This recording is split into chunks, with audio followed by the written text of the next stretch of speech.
Google Stadia shuts down their Stadia development studios.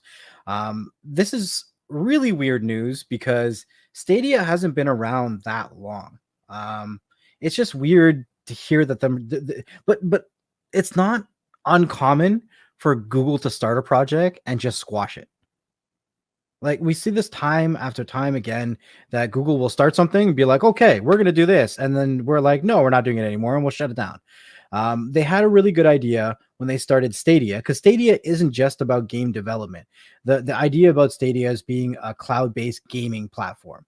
But Google wanted to start its own game development studios, and they opened one in Montreal, they opened one in LA, and a couple other places. And when they started this back in 2019, they actually grabbed I believe his name is crap. It's leaving me right now, but his name was Jade. Yeah, and he was he worked on Assassin's Creed. Mm-hmm. So they brought him over from Assassin's Creed. I believe he worked with Ubisoft as well, and they started their game development. Right now, most people who are serious gamers or understand the industry, they understand that these games, these grade A games that we get, they're not developed in a year. It takes them years to make, sometimes even 5 years to make some of these games that they come out with. So for Stadia to start a development studio and squash it within what, 2-3 years doesn't make any sense to me. I don't understand what's going on. You would have dropped so many millions and probably billions of dollars creating these studios, creating what they've been working on, and just say, nope, goodbye. It doesn't make any sense to me. Google's epic failure. Yeah. That's all I'm saying. I don't understand. I don't get it, man. It's like, it's kind of sad to see how many things that they have failed on, especially like them being such a juggernaut house. It's like, hey, let's do this. You know how much money they lost by putting all this together?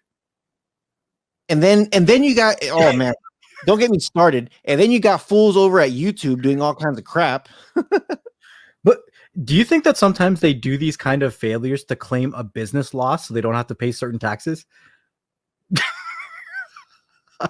We just lost $3 billion on this development project. We can't pay your taxes this year, state of Washington. Yeah, maybe. I wonder if that's what it is. Google's trying to scam. No, because you know what? The thing is that if Google had employees to pay, and if now they're shutting down, they can't go bankrupt, obviously, but if they're shutting something down, that means they got to give everybody pink slips. And if people said, hey, you let me go, you need to give me unemployment, Google's got to pay for that. You know what I mean? Maybe, I wonder what happens to the other platforms like Amazon Alexa and what's GeForce Now. Would they scoop in and grab some of these development studio people and maybe do something in-house with them? I could see maybe Amazon Alexa doing something with it. They should. I know one of the things that they were saying is they're not letting everybody go. They're finding new roles for everybody. But if your job is to make games and you're just like, hell yeah, I get a job at Google, and then they're just like, just kidding. No, dude, it sucks. That for Google's, I'm gonna change Google's slogan.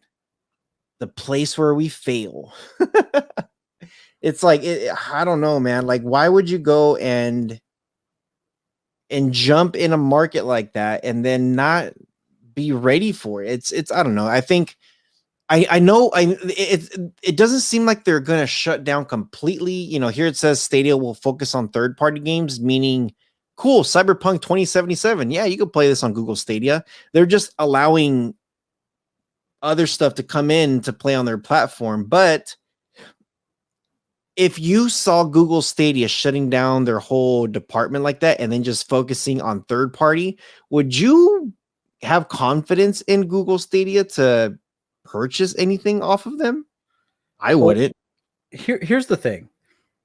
I have confidence in their multi-platform, multi-device capabilities, right?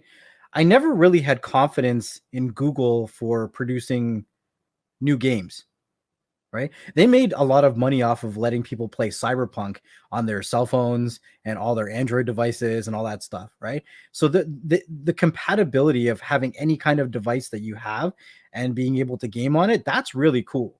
But what I'm looking to see what happens next is, where does Jade Raymond go, right? So what I've been reading is that, yeah, Google's finding new roles for these people, but Jade is like, yo, I'm out, peace. And Jade is a very influential player when it comes to the market. She's worked with EA Games, she's worked with Ubisoft, she's worked on Assassin's Creed games, Star Wars games, like all kinds of stuff. So wherever she goes, I wonder what's going to happen next, because she was brought on to Google Stadia to start the development process with these games. So I have a feeling if she's like, I don't need a new role, I want something, I need to do something else. Like, she's not controlled by Google. Go to PlayStation. So I'm curious to see where Jade goes. I'm probably going to be keeping an eye on that. If she starts her own company, I'm going to be like, do they have a stock IPO? Yeah. Going back to crypto.